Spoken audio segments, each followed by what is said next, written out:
State bank থেকে টাকা চুরি হলো, আমার সহকর্মীরাই সিসিটিভি ফুটেজ দেখার ব্যবস্থা করলো, সবাই ফুটেজ দেখলো। ফুটেজের প্রমাণ চুরি হওয়ার যে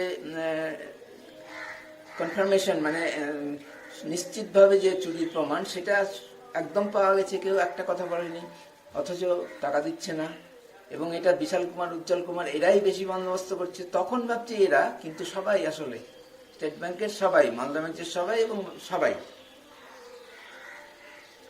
চুরি হওয়ার পর কি করলো স্টেট ব্যাংক? চুরির ঘটনা অস্বীকার করলো পাবলিকলি, বললো ব্যাংক থেকে চুরি হয়নি, ব্যাংক থেকে চুরি হয়নি, অর্থাৎ চোরটা চুরি করেনি, চোরটা নির্দোষ। এটা স্টেট ব্যাংক প্রচার করে এস্টাবলিশ করলো।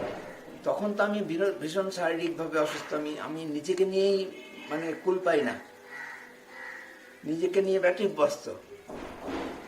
ইউনিয়ন আমার সঙ্গে নয়, প্রত্যেকটা স্টাফ মেম্বার। তখন আমি প্রত্যেকটা স্টাফ মালদারই ভাবছি, আসলে সারা ভারতেরই সবাই, ইউনিয়ন নেতা সহ। সব প্রমাণ আছে, এই ভয়েস রেকর্ড, কল রেকর্ডের মধ্যে আছে। চুরির ঘটনা চেপে দিল, সিসিটিভি ফুটেজ গায়েব করে দিল বা লুকিয়ে দিল, চোরকে ছেড়ে দিল, টাকাটাও নিল না। এটা এক সাইড গেল চোরটার জন্য, ঠিক আছে, চোরটার জন্য। কিন্তু তার সঙ্গে, তারপরে না, তার সঙ্গে সঙ্গে যেটা আমাকে করলো, আমার উপর ভয়াবহ অত্যাচার শুরু করলো। ভয়েস রেকর্ড আছে, অত্যাচার, অপমান করা, হুমকি দেওয়া, রিভলভার দেখানো, রিভলভার দেখিয়ে বাজে কথা বলে হুমকি দেওয়া, সব হয়েছে, সব সাক্ষী আছে আমার কাছে, সব ভয়েস রেকর্ড বা কল রেকর্ড আছে। সারা দেশে কেউ একটা কথা বলতে পারছে না। কি দরকার তাহলে এই পুলিশ আইন আদালত রাখার? সারা দেশে একটা মানুষ নাই। আশ্চর্য। আজকাল তো আশ্চর্য কথাটাই আমি ব্যবহার করি না, কারণ আশ্চর্য হওয়ার মতো কিছু নাই। চোরের পিছনে দাঁড়ালো স্টেট ব্যাংক, আশ্চর্য কি হবো? সবাই পুরো স্টেট ব্যাংক। প্রথমে ভেবেছিলাম শুধু উজ্জ্বল কুমার, বিশাল কুমার এবং মালদা ব্রাঞ্চের, পুরো স্টেট ব্যাংক। তারপরে দেখলাম যে যখন অভিযোগ জানালাম, প্রাইম মিনিস্টার্স অফিস কিছু করলো না, ন্যাশনাল হিউম্যান রাইটস কিছু করলো না, ব্যাংকিং ফিনান্স মিনিস্ট্রি কিছু করলো না, আরবিআই কিছু করলো না, আইবিএ কিছু করলো না। হাইকোর্ট পর্যন্ত হাস্যকর কারণ দেখিয়ে প্রথমবার সিঙ্গেল বেঞ্চ যেটা, সে রিজেক্ট করলো। এবং তারপরে প্রচুর টাকা ফিস দিয়ে সিনিয়র অ্যাডভোকেট নেওয়ার পর সেইটা নাকি অ্যাকসেপ্ট হয়েছে। কিন্তু 3টা হিয়ারিং এর পর আমার পকেট ফাঁকা হয়ে গেল। কিন্তু একটাও মানে আশা করার মতো বা আশা জাগানোর মতো একটা কোনো ঘটনা ঘটলো না হাইকোর্টে। তাই তো বুঝতে পারলাম, তাহলে এইভাবেই চলতে থাকবে, এইভাবে অনির্দিষ্টকাল চলতে থাকবে হাইকোর্টে। সেই জন্য আমি ছেড়ে থেমে গেলাম ওখানেই। কোনটাতে আশ্চর্য হব? সবাই তো আলটিমেটলি চোরটাকে সাপোর্ট করছে, সবাই তো চোরের ভক্ত, চোরের গোলাম হয়ে যাচ্ছে দেখছি। চোরকে বাঁচাচ্ছে স্টেট ব্যাংক, এবং স্টেট ব্যাংকও চোরকে একসঙ্গে সবাই বাঁচাচ্ছে। এইসব সরকারি বিভাগ, গভর্নমেন্ট ডিপার্টমেন্ট বা স্বশাসিত সংস্থা, হিউম্যান রাইটস কমিশন। ভারতের সবচেয়ে বড় নিরপেক্ষ আইনের যে সংস্থান যেখানে পাওয়া যায়, সেই হাইকোর্ট।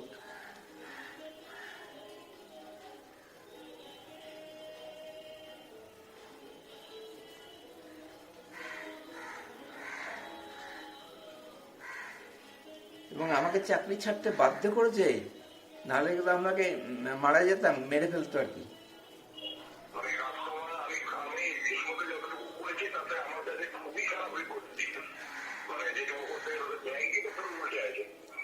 ও যতটা চেষ্টা করেছে, তার মধ্যে যে রিপোর্ট পেয়েছে, যে কালেকশন করেছে মালদার খবর, তাতে খুবই খারাপ রিপোর্ট। একজন মানুষ কল্পনাই করতে পারে না কোনো ডিপার্টমেন্টে হয়েছে এরকম। হওয়া সম্ভব? যদি সম্ভব না, যারা সম্ভব না বলছে তারা কেন কথা বলছে না একটাও? স্টেট ব্যাংকের একজন কর্মচারী তার বলি হচ্ছে হোক চোরের জন্য। স্টেট ব্যাংকের পিছনে যে শক্তি কাজ করছে আমি জানি না কে শক্তি, সেই শক্তি দিল্লির না পশ্চিমবঙ্গের আমি জানি না। তবে পশ্চিমবাংলার যে সবাই মির্জাফর স্টেট ব্যাংকের অফিসার ও কর্মচারীরা সবাই সেই বিষয়ে কোনো সন্দেহ নেই। মির্জাফর তো একটা বিশেষণ দিলাম, ঘুষ খেয়েছে, নাহলে কেন করবে? চোরকে মদত দিয়েছে সরাসরি, চোরের সঙ্গে তার মানে ভালো ঘনিষ্ঠতা আছে, লেনদেন আছে, আদান প্রদান আছে। একজন স্টাফকে বলি দিয়ে চোরকে বাঁচালো, কি জন্য? নিশ্চয়ই চোরের সঙ্গে সেই সম্পর্ক আছে ব্যাংকের, পুরা ব্যাংকের, মানে অবিশ্বাস, কি আশ্চর্য কথাটা, এই জন্য আর বলতে যাচ্ছি না। তারা চিট করলো ব্যাংককে, আমাকে, সহকর্মীকে, ব্যাংককে, দেশকে। এত বড় স্টেট ব্যাংক, 50 কোটি অ্যাকাউন্ট আছে, দেশকে চিট করা না, দেশকে প্রতারিত করা না। এটা চুরির খবর চেপে দিলাম, চোরকে সাহায্য করে বের করে দিলাম, বাঁচিয়ে দিলাম, অন্য একটা নিষ্পাপ কর্মচারীকে ভয়াবহ অত্যাচার করে মেরেই ফেলতাম, ও পালিয়ে গেল বলে, চাকরি ছেড়ে পালিয়ে গেল, বেঁচে গেল। কেন একটা মানুষের কথা বলবে না? সবাই ভাষণ দেওয়ার জন্য, এই তো ভাবাই যায় না। সংসদে কতজন কত কি দেখি, কেউ কেউ এমন কথা বললো, এরকমই কেস। ওখানেও একজন ব্যবসায়ীর কথা সংসদে, অনেক সর্বোচ্চ স্তরে। এখানেও একজন ব্যবসায়ী, বিষ্ণু ঘোষ, ওর পাঁচাটা কুকুর, পুরো স্টেট ব্যাংক চেয়ারম্যান থেকে শুরু করে যে সমস্ত অফিসার, ওপর থেকে শুরু করছি আমি, ওপর থেকে, কিন্তু নিচ থেকে না। নিচ থেকে ওপর অব্দি যেতে পারে না, ওপর থেকে শুরু করলে তবেই নিচে অব্দি আসতে পারে। নিচেরা তো আর উপরের ঘটনাকে আটকাতে পারবে না।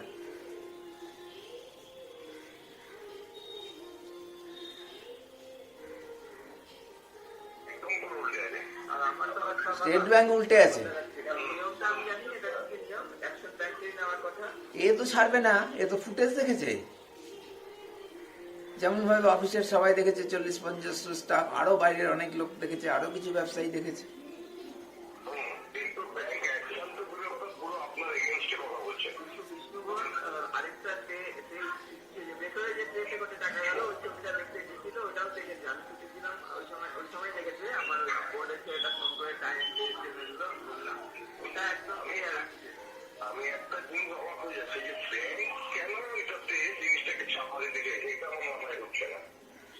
এ অবাক হয়ে যাচ্ছে, এ দেশের একজন সাধারণ মানুষ, স্টেট ব্যাংকে যাতায়াত আছে, আমার সঙ্গে পরিচিতি আছে, এই জন্য টাকাটা তুলে এনে দিতে চেয়েছিল আমাকে, চুরি হয়েছে যখন।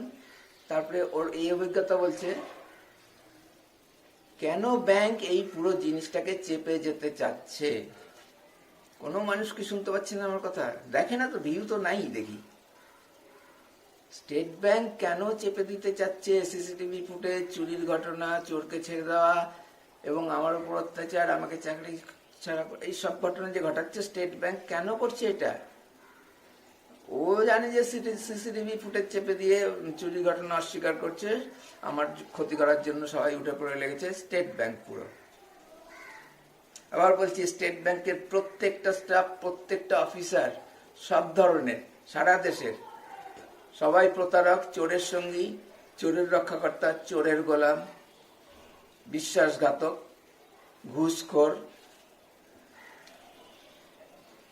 করাপ্ট, মানে দুর্নীতিপরায়ণ, দেশের বিরুদ্ধে, দেশকে প্রতারিত করছে, ব্যাংককে করছে, আমাকে তো করেইছে। সবাই জড়িত থাকলেও নিয়ম অনুযায়ী তো এটাই তো নিয়ম। ব্যাংক উল্টে আছে, আর আমার এই কেন চেপে দিচ্ছে ব্যাংক, বুঝতে পারছে না।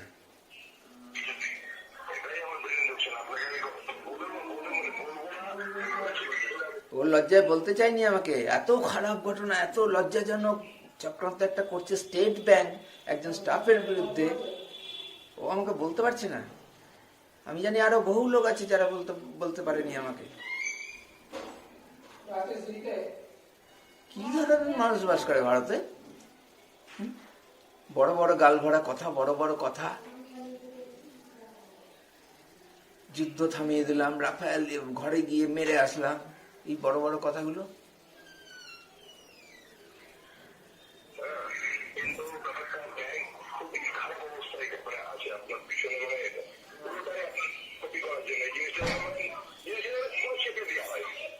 যে ব্যাংক পুরো মানে অবস্থাটা এমন জায়গায় নিয়ে গেছে, আমার প্রচন্ড ক্ষতি করে দেওয়ার জন্য যা করছে সেটা ও বুঝতে পেরেছে।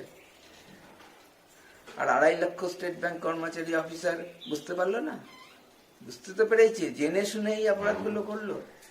আর দেশের 140 কোটি মানুষের একজনের মুখ থেকে একটা কথা নাই। ওই যেটা বলছিলাম, সংসদে এরকমই তো একটা ঘটনা, আরেকজন বিরাট ব্যবসায়ী সর্বোচ্চ স্তরে তার কথা বলে তাকে তার নানা রকম দুর্নীতির কথা বা তার জন্য দুর্নীতি হয়েছে এইসব বলে তো তার মেম্বারশিপ পার্লামেন্ট থেকেই বরখাস্ত হয়ে যাচ্ছে। একজন না দুজন গেছে। তাহলে ওখানে টিভিতে দেখাবে বলে নাকি? আমার এটা 2018 সালের ঘটনা, মণিপুরের 2023 সালের ঘটনা, 24 সালেই এক্সপোজ হয়ে গেছে। প্রচুর সারা দেশে চেঁচামেচি হয়েছে, মানে ক্ষমতাসীন এই দল সরকারে যারা আছে, প্রধানমন্ত্রী নরেন্দ্র মোদী, এরা বাদ দিয়ে এরা চুপ। আরজি করের খুব বাজে ঘটনা ঘটেছিল, এটা খুবই বাজে, সন্দেহই নাই।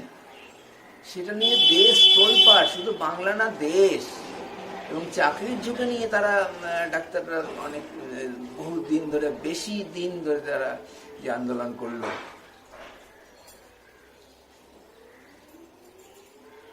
সেটা তারা উদ্দীপ্ত হলো কিভাবে? তারা কি তাদের প্রস্তুতি যে আন্দোলন করো আর এইটা করছে না?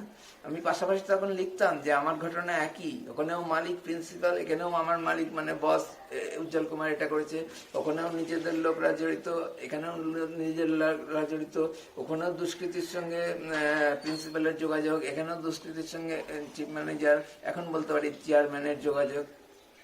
অথচ ওইটা নিয়ে সারা দেশ, শুধু না সারা বিশ্ব জুড়ে তোলপাড় হলো, আর এটা নিয়ে একটা কথা কেউ কেন বলবে না?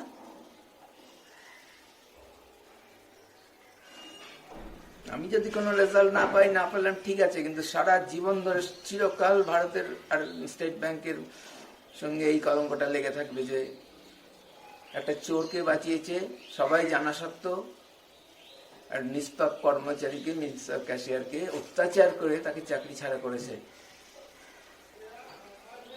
ফুটেজ আছে, তাও ফুটেজ দেখেছে সবাই। এত সাহস, এত উদ্ধত্ত, খুল্লাই সব করছে। আগেই জানতো নাকি সারা দেশ থেকে একটা কথাও কেউ বলবে না?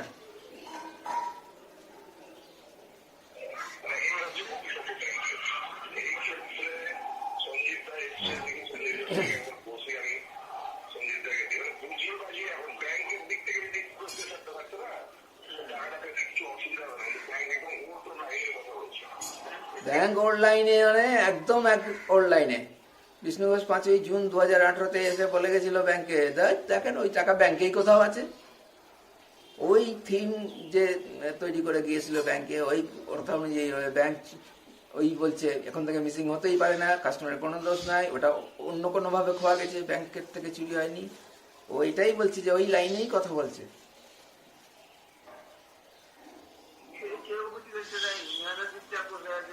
এই জায়গাটা একমাত্র আমার গলা কেটে গেছে।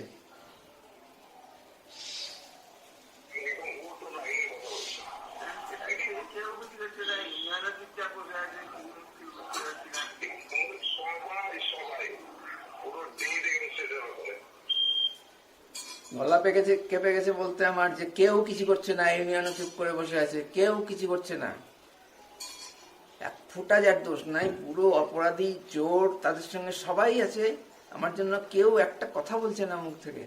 সবাই জানে, অত্যাচারের কথাও জানে সবাই, আমার উপর যে ভয়াবহ অত্যাচার হচ্ছে সবাই জানে। শুধু না, এই একই ভয়েস রেকর্ড আমি বিশ্বাস করি মালদাতে শুধু না সারা দেশে ওটা সার্কুলেট হয়েছে যে চুরি হয়নি, এটা মিথ্যা কথা।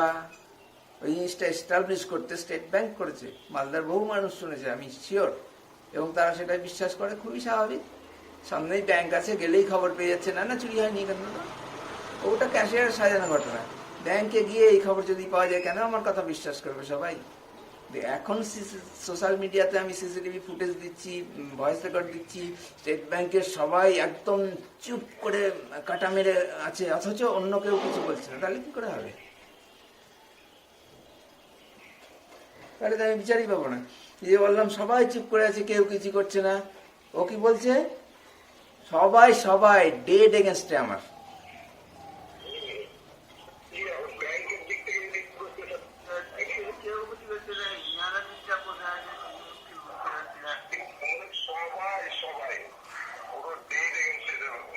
ডেড এগেনস্টে আমার।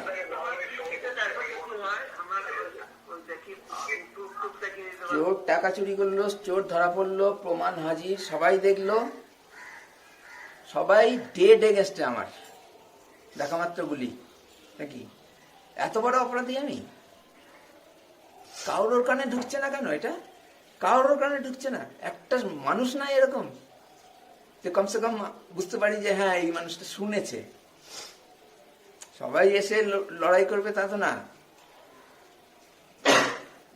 আর জিকর নিয়ে এত হতে পারে, আমাকে নিয়ে একটা মানুষ কেন কথা বলতে পারে না? এটা আমার ব্যাপার না, এটা দেশেরই ব্যাপার, স্টেট ব্যাংকের ব্যাপার। 50 কোটি অ্যাকাউন্ট আছে স্টেট ব্যাংকে। স্টেট ব্যাংকের রক্ষক যারা অফিসার কর্মী তারাই স্টেট ব্যাংকের রক্ষক। 50 কোটি মানুষের সম্পদ রক্ষা করার দায়িত্ব তাদের। এই 50 কোটি মানুষের কোনো চিন্তা নাই যে চোর জোচ্চোর দুষ্কৃতী চোরের বন্ধু এদের হাতে ছাড়া আছে এই রক্ষা করার দায়িত্ব, নিরাপত্তার দায়িত্ব স্টেট ব্যাংকের। এরকম মানুষ হয় নাকি? কিভাবে হতে পারে বুঝতে পারি না আমি, কিভাবে হয় এরকম মানুষ সবাই? আগে কিন্তু এরকম ছিল না। স্টেট ব্যাংকের প্রত্যেকটা অফিসার, প্রত্যেকটা কর্মচারী সারা দেশের 2018 সালে 18 লক্ষ ছিল, এই 2.5 লক্ষ ছিল 2018 সালে। প্রত্যেকেই চোর, চোর ঘনিষ্ঠ, প্রত্যেকেই চোরের রক্ষাকারী, চোরের সঙ্গে সবার যোগাযোগ আছে, প্রত্যেকে ঘুষ খেয়েছে, প্রত্যেকে বিশ্বাসঘাতক, প্রত্যেকে প্রতারক, প্রত্যেকে দুর্নীতিপরায়ণ। স্টেট ব্যাংকের প্রত্যেকে। চ্যালেঞ্জ করে বলছি, ক্ষমতা হলে কেউ এটাকে আমাকে ভুল প্রমাণ করুক, আমাকে যা ইচ্ছা শাস্তি দিক। হ্যাঁ, 2 নম্বরই করে টাকা দিয়ে সুপারি কিলার দিয়ে আমাকে মারিয়ে দিতে পারে। যদিও সেটা এখন আমার ওই ভয়টা কেটে গেছে, এখন আমি মনে করি ওটা, ওই কাজটা এখন অত সোজা হবে না। আর আমাকে অ্যাক্সিডেন্ট করিয়ে দেওয়া যাবে না, গাড়ি চালানো, বাইক চালানো সব ছেড়ে দিয়েছি। অ্যাক্সিডেন্ট করানোটা তো সবচেয়ে সোজা জিনিস। ও অ্যাক্সিডেন্টে মরে গেছে, অ্যাক্সিডেন্ট হয়েছে, সব রিপোর্ট টিপোর্ট সব আগে থেকেই রেডি হয়ে যাবে, চিন্তা নাই। বাড়ি থেকেই বেরাই না, ওইটা করলেও আমাকে বাড়িতে এসে মেরে যেতে হবে। এবং কারা দায়ী আমি বিভিন্ন জায়গায় বলা আছে, স্টেট ব্যাংকের কারা সেটাও বলা আছে।